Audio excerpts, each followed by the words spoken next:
Assalamualaikum warahmatullahi wabarakatuh. Perkenalkan, nama saya Reka Rahmania dari Prodi Manajemen Rekayasa Institut Teknologi Batam.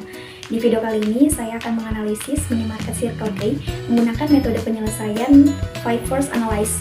Video ini dibuat untuk memenuhi mata kuliah strategi pemasaran. Circle K adalah minimarket yang beroperasi secara global dan biasanya konsep layanan Circle K ini dengan konsep layanan cepat dan juga berada di lokasi yang strategis.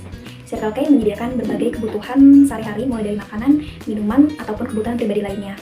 Nah, minimarket Circle K ini berkembang pesat di Indonesia, sudah banyak cabangnya di Indonesia, dengan persaingan yang semakin intensif oleh minimarket-minimarket lokal lainnya seperti Indomaret, Alfamart, dan juga bahkan minimarket global seperti 7-Eleven. Nah, hal ini tuh membuat Circle K terancam. Selain itu juga, selain dari minimarket lokal, Circle K juga mendapatkan ancaman dari online shop ataupun layanan dari delivery lainnya. Pada kesempatan kali ini, saya akan menganalisis Circle K menggunakan metode 5 Force Analysis. Guna metode 5 Force Analysis ini adalah untuk mengidentifikasi dan juga menganalisis kekuatan dan juga kelemahan serta memberikan strategi untuk Circle K. Sekarang ini karena muncul banyaknya minimarket lokal dan juga online shop, maka penting untuk memahami faktor-faktor apa saja yang mempengaruhi daya saing Circle K dan juga merumuskan strategi bisnis. Sekiranya apa strategi yang bisa membuat Circle K bisa bersaing dengan minimarket-minimarket lainnya. Nah, 5 Force Analysis ini didasari oleh 5 kekuatan industri. Yang pertama, kita akan menganalisis faktor dari persaingan dengan kompetitor. Yang kedua, yaitu menganalisis ancaman masuknya pendatang baru. Yang ketiga, menganalisis ancaman produk pengganti. Yang keempat, menganalisis kekuatan daya tawar pemasok. Dan yang terakhir, yaitu menganalisis kekuatan daya tawar konsumen. Langsung memasuki faktor yang pertama, yaitu menganalisis persaingan dengan kompetitor. Seperti yang kita tahu, pada saat ini sudah banyak minimarket baru yang bermunculan. Untuk contohnya minimarket lokal itu seperti Alfamart, Indomaret, yang bahkan minimarket lokal ini tuh sudah berada sampai di pelosok-pelosok daerah di Indonesia. Nah, selain itu juga Circle K ini mendapatkan ancaman dari pesaing yang lebih besar seperti 7-Eleven dan lainnya. Nah, setiap pesaing ini pasti memiliki jaringan yang luas untuk menjangkau beberapa area seperti tadi Indomaret dan Alfamart sudah menjangkau area pelosok di Indonesia. Dari kompetitor dari Circle K itu menawarkan toko yang strategis, jaringan toko yang luas, harga yang lebih kompetitif, dan bahkan layanan yang lebih cepat dan juga ada layanan delivery. Untuk faktor yang kedua yaitu ancaman pendatang baru. Meski Circle K terlihat menarik dan sudah cukup dikenal oleh masyarakat munculan minimarket baru yang bermunculan, namun minimarket baru ini pasti menghadapi beberapa hambatan seperti kebutuhan modal yang tinggi, biaya operasional toko, serta kesulitan dalam mendapatkan lokasi yang strategis. Dan juga untuk minimarket baru pasti sulit untuk membangun rantai distribusi yang lebih kompetitif. Selanjutnya, faktor yang ketiga yaitu ancaman produk pengganti. Nah, meskipun Circle K ini sudah menawarkan beragam produk seperti makanan yang beragam, minuman, dan kebutuhan lainnya. Nah, selain itu juga Circle K ini berinovasi membuat namanya Circle Corner, yaitu menjual makanan-makanan siap saji seperti makanan-makanan siap saji dan juga minuman-minuman siap saji. Untuk tantangan saat ini, konsumen itu lebih senang memilih berbelanja online ataupun menggunakan aplikasi delivery untuk memesan produk karena dinilai lebih simple dan juga nggak capek harus pergi langsung ke minimarket.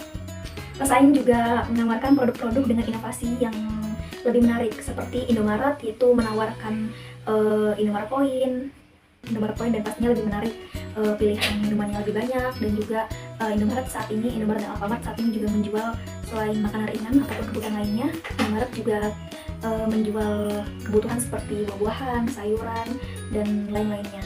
Nah, hal itu bisa menarik pelanggan dari Circle K yang biasa aja hanya menjual makanan ringan ke Indomaret yang ternyata lebih lengkap daripada Circle K. Untuk faktor yang keempat yaitu kekuatan daya tawar pemasok. Nah, Circle K ini pasti bergantung dengan beberapa pemasok besar untuk memasok barang-barangnya. Nah, jika pemasok ini menawarkan harga yang lebih tinggi untuk Circle K, otomatis itu dapat mempengaruhi profitabilitas dari Circle K. Nah, jika Circle K ini bergantung dengan satu pemasok tersebut, maka hal ini bisa menjadi hambatan untuk Circle K dalam mendapatkan produk dengan harga yang lebih murah, harga awal, dan juga kualitas yang sama. Maka dari itu, Circle K perlu menerapkan strategi-strategi bagaimana untuk mengatasi hal ini. Selanjutnya ada faktor yang kelima, yaitu kekuatan daya tawar konsumen. Nah, pada saat ini kan konsumen tuh punya banyak pilihan untuk berbelanja, bisa dari offline store ataupun bisa dari online store. Nah, untuk offline store juga kan sudah banyak pilihan sekarang seperti Hypermart, GoGo Supermarket, terus juga untuk minimarket-minimarketnya itu ada Alfamart, Indomaret, dan lain-lain. Nah, hal ini juga bisa menjadi hambatan untuk Circle K karena semakin banyaknya pilihan konsumen nih. Nah, konsumen ini pastinya punya hak yang lebih besar untuk menentukan akan berbelanja di mana. Apalagi kalau misalkan konsumen ini sudah melihat satu supermarket yang mungkin harganya lebih miring dengan kualitas yang bagus dan kualitas yang sama, mungkin konsumen akan beralih ke supermarket tersebut gitu. Nah, maka dari itu untuk di convention store seperti ini, harga itu merupakan faktor yang paling penting, terutama untuk barang-barang seperti makanan, minuman, ataupun kebutuhan sehari-hari. Nah, harga ini jangan terlalu dibuat lebih tinggi. Selanjutnya adalah strategi apa yang harus Circle K terapkan untuk membuat minimarket Circle K ini lebih konsisten lagi, penjualan lebih konsisten, konsumen tidak ada yang beralih ke pesaing lainnya, dan lain-lain. Nah, yang strategi yang pertama itu pastinya Circle K harus menyediakan produk-produk yang lebih unik lagi dan lebih beragam. Untuk seperti contoh tadi, Circle K sekarang itu yang pastinya adalah membuka Circle K Corner yang menyediakan makanan dan minuman cepat saji. Jadi hal ini tuh bisa menggait anak muda untuk nongkrong di Circle K gitu.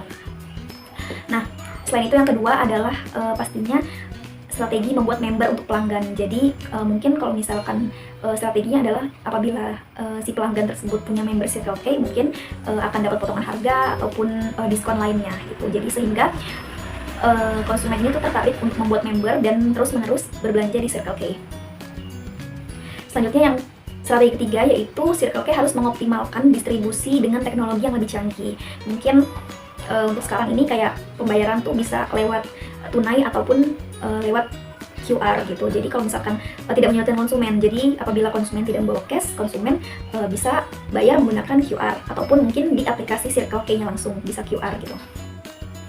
Nah, selanjutnya strategi yang keempat adalah Circle K harus bekerja sama dengan pemasok-pemasok lain, bekerja sama dengan lebih banyak pemasok. Jadi tidak ketergantungan dengan beberapa pemasok. Jadi apabila nanti ada saatnya satu pemasok ini membuat harga lebih tinggi, nah jadi Circle K itu punya cadangan pemasok-pemasok lainnya agar barang-barang yang dipasok Circle K itu tidak terhambat. Selanjutnya strategi yang kelima yaitu ekspansi strategi. Nah, Circle K ini harus lebih banyak membuka toko di wilayah-wilayah strategis. Contohnya kan kalau tadi Alfamart, Indomaret itu bahkan di pelosok-pelosok daerah pun ada. Nah, Circle K itu harus sekarang lebih berani lagi untuk membuka cabang-cabang baru di mungkin tengah-tengah kota ataupun di daerah-daerah tertentu yang mungkin ada potensi akan ramai oleh konsumen.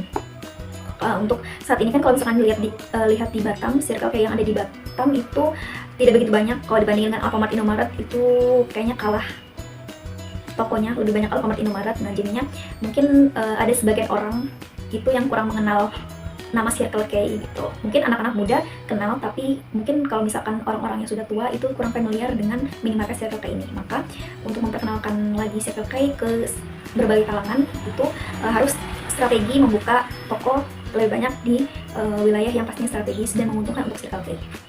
Sekian penjelasan singkat dari saya tentang metode 5 Force Analyze untuk minimarket Circle K. Apabila ada penjelasan yang kurang dimengerti ataupun terlalu singkat dan terlalu terburu-buru, saya mohon maaf. Terima kasih. Wassalamualaikum warahmatullahi wabarakatuh.